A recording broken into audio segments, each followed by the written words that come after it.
Okay, I'm out. Let's see. I actually can't remember if I made money. Let's see. It's actually, I think yeah, I made $22 in profit. Right? Yay. Is that did I put it in there? Right? Let me just double check. Here I'll just go through it really fast. And okay, so the core, as you know, I did the video earlier. I got out there. $63 in loss. The bullish one, oh yeah. Since the last video, I did. I got out of the bullish and I got out of the volatility proof. Let me start the volatility proof because the rest is old hat. I've explained it a million times, but this one is new, so you can see. That's where I was. Okay, so now it's at. So let's see. It was at 122 and I got out, and now it's at 77. So that's because it went up. Must have gone up. Yeah, it's 31.56, and I got it at 31.50.25. If you back up 31.50.25, you'll see. Well, yeah, it's pretty close. You can see that it says 107 there, and it's 149 potential or whatever, 150 potential. So the way I figured it out is that when these lines are getting so close together, there's no potential left. So I just got out, and it's simple and flat. So 122. The only thing is, I wanted to explain how I got in. I mean, what I did really quickly on this trade. It was like a throwback to the old adjustments when you do old adjustments on iron condors. So let me see if I can do this really fast. Okay, so it's like trade started like this, but on, so you could see if I hadn't touched the trade, if all I do is put the trade on and didn't touch it, I would have made $550.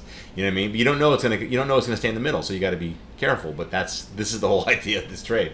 I mean, look, it's 575, it's 540. This trade right now is open. I mean, because of simulation, this is what it'll look like if I just put this trade on and it didn't touch it. But it went like this, boom, boom, and then wham, and it's like, and you could lose a lot of money. So I didn't want to do that. So even though you'll see a lot of the time by interfering at all, you're the reason it didn't make any money or you hardly made any money because you got in the way. But I can't predict the market, so I don't try. So this is how I do it. So again, had I not done anything, it would have just, it went like this, came back, went like this, came back, went like that, came back, not that like that, but like a little, like right there, and then came back, and I would have made money. I would have made this, but when it went below 31.40 the first time,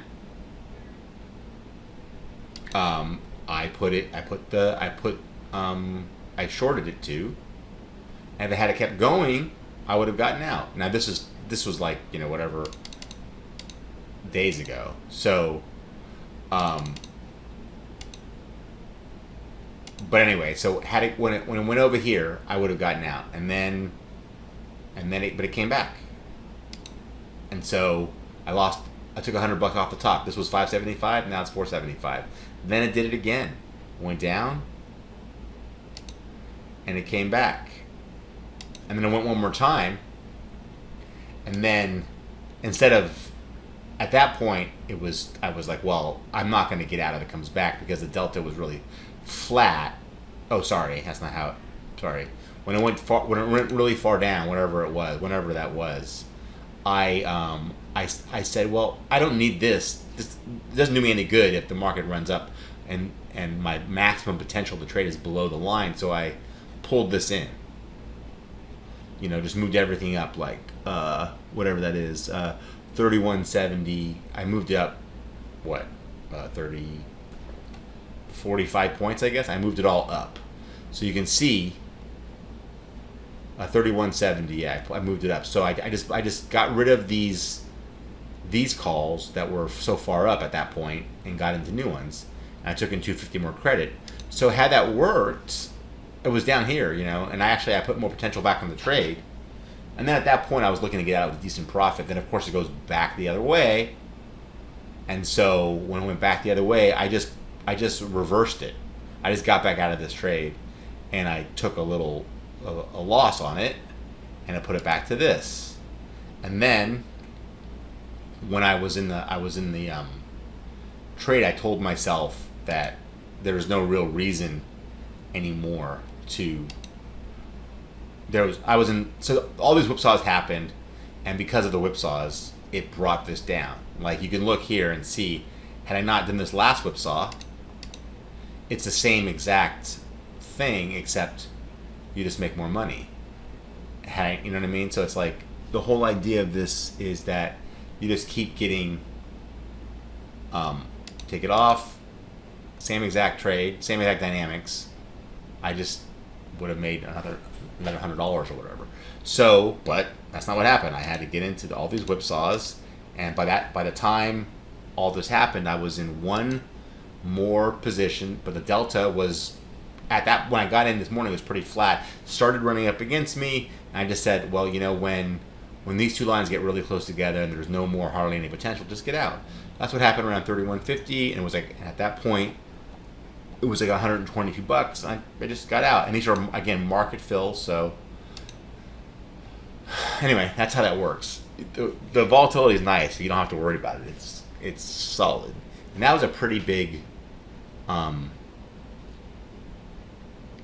move, like going pretty crazy. So I'm gonna do it again next week. But this is the kind of trade that you put on Sunday night. I don't think there's any reason to put it on over the weekend. I don't think. I mean, I'm going to reconsider that.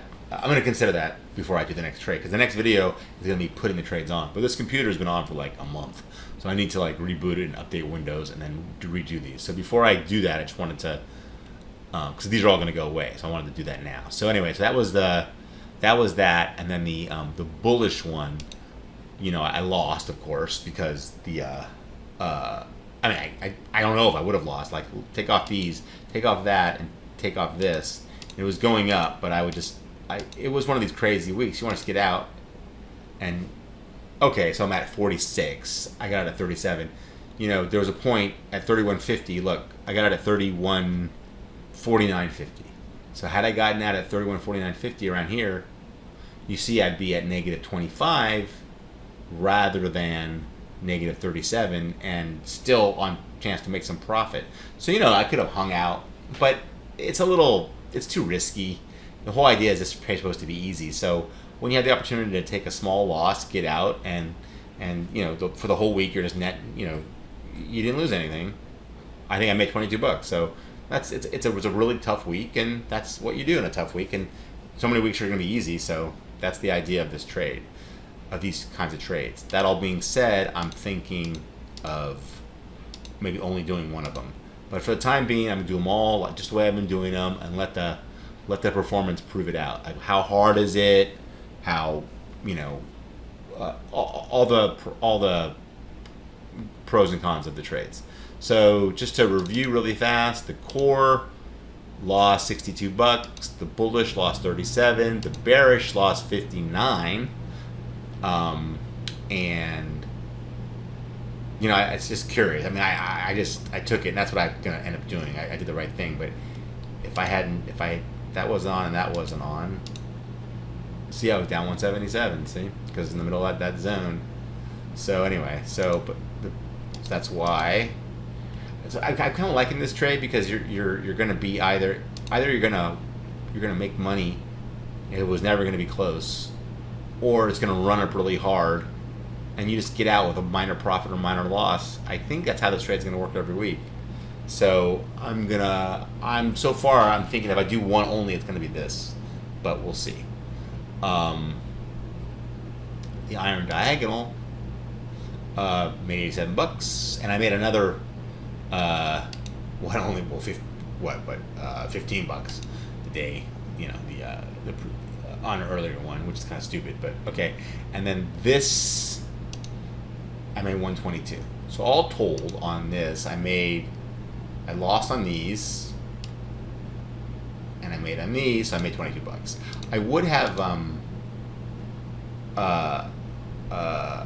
not going to include with Ryan. Mine, I just fucked around and I added stuff and off book, and the whole point is not to see what I would do, to see what Ryan does. So Randy is doing the Ryan trade, the real one.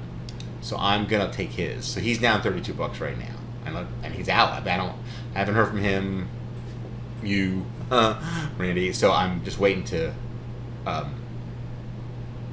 see what it comes out, and then every week I'll take the recommended Ryan trade and just keep putting him down there. It doesn't really matter if we do it with real money or not, because I'm going to put them on, and they're going to be, if I put them on, they're going to be slightly worse performing than if Ryan does it, because I'm going to take the market fills instead of, he fucks around and tries to get better fills, so I'm going to take the worst fills. So my performance will be a little worse than his, but it should be close enough to let us know if it works or not. So I want to do that.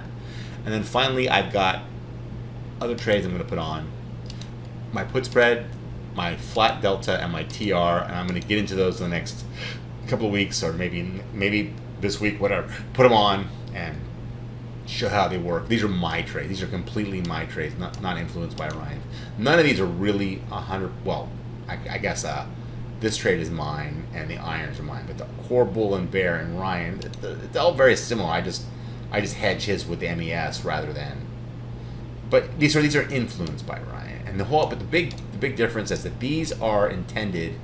Ryan's whole way of trading is he does these trades that last a relatively short amount of time, and you get out and you make your money or you don't, and then you just keep doing it over and over, and it's good for compounding because you have a lot of activity. Mine are you don't have any set end date, but I mean, you basically almost always win. If it gets really, really crazy, it's been going around, you take a tiny loss or you take no profit and start again. But normally you just stay until you win. I mean, and normally it takes, my trades, depending on what they are, can take as little as 4 or 5 days, as long as a couple of months, and usually about 2 to 3 weeks. So I'm not going to put these in the same matrix because it doesn't make any sense. So I just started the put spreads on I actually started on 7-6, so I should put that instead of trying to make a lineup with the other thing. I started on 7-6,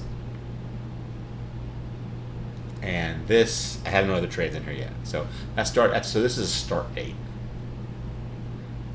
This is start, right? Okay, so, and I haven't done these yet. I'm going to do them, and we'll keep track. Okay, I just wanted to go through that. Now that's been said, I'm going to close all this shit, and because I have to reboot, I gotta restart window. I have to update the machine so it continues to run well. Okay, that's it.